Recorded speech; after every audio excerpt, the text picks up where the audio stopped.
गोविंद दास को बोला था कि दाल बाटी खाने आएंगे। अब मंदिर बंद करके सब तो चले गए वहां से, सब लोग भोजनालय में भोजन प्रसाद पाने लगे। ठाकुर जी मंदिर से निकले अचक करके बाहर, गिरिराज पर्वत के ऊपर विराजते थे।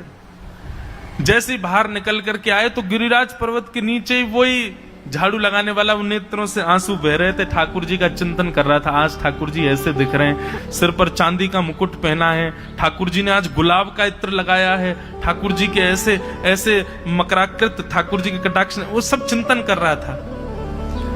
ठाकुर जी नीचे उतर करके जाने लगे, इतने में ही ठाकुर जी ने लीला करी और जोर जोर से ठाकुर जी चिल्लाने लगे, अरे जल्दी ते आइयो, देखियो मेरे पाम में कांटो लग गयो, अरे जल्दी ते कोई आओ या कांटे को निकारो, मुझको तो बहुत दर्द है रो है, अरे भैया जल्दी आओ जल्दी आओ।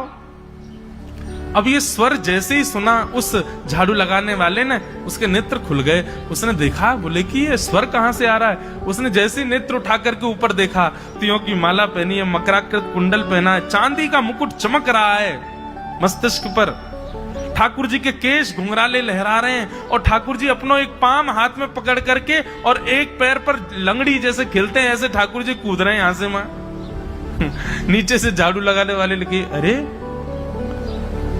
ऐसा पुरुष तो मैंने जीवन में कभी नहीं देखा, ये कैसा पुरुष है।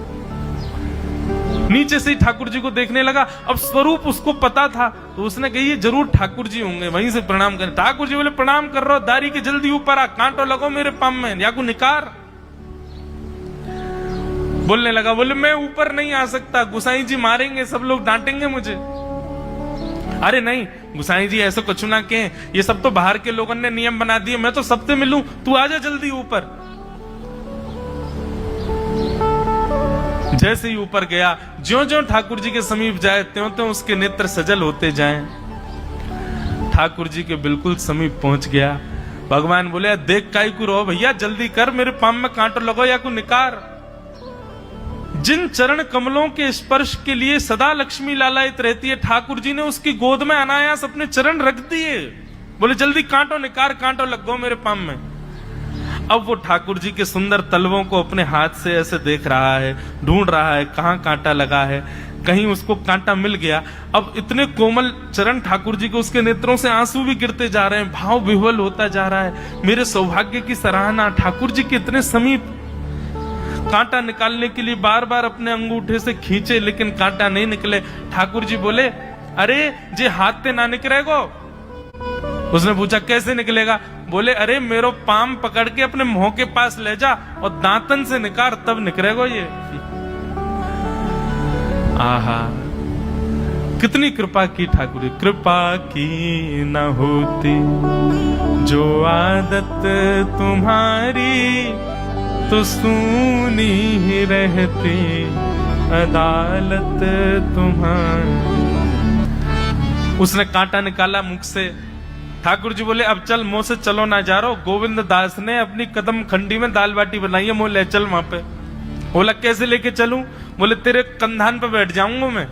और ठाकुर जी ने अपने दोनों पांव ऐसे लटका लिए उसके यहाँ पे और सिर पकड़ करके उसके ऊपर ही बैठ गए। बोले चल ले चल मुंह को। वो तो महाराज बेहोशी सी हो रही है, उसको विश्वास ही नहीं हो रहा ठाकुर जी मेरे संग इतनी बड़ी लीला कर रहे हैं। गोविंद दास की कदम खंडी में पहुंचने से पहले उस बालक ने ठाकुर जी गोविंद दास जी मुझे बहुत मारेंगे, अगर उनको पता चल गई मैंने आपको छू लिया है तो मुझे बहुत डांटेंगे, आप एक काम करो, अब यहां से आप पैदल चले जाओ, मैं यहीं खड़ा हूं। ठाकुर जी बोले, यहीं खड़ो रही हो, तेरे काजी दाल बाटी लेके आऊंगा मैं। ठाकुर जी पहुंच गए गोविंद दास के पास। आहा, जो ठाकुर जी अचल दिखते हैं सबको मंदिर में, वो सचल दिखते हैं गोविंद दास को। कितनी बड़ी कृपा। गोविंद दास के यहाँ ठाकुर जी पहुंच गए और पहुंच करके ठाकुर जी बोले, चल गोविंदा जल्दी खवा, मुझको तो बहुत जोर की भूख लगी है। गोविंद दास बोले, हाँ हाँ विराजो।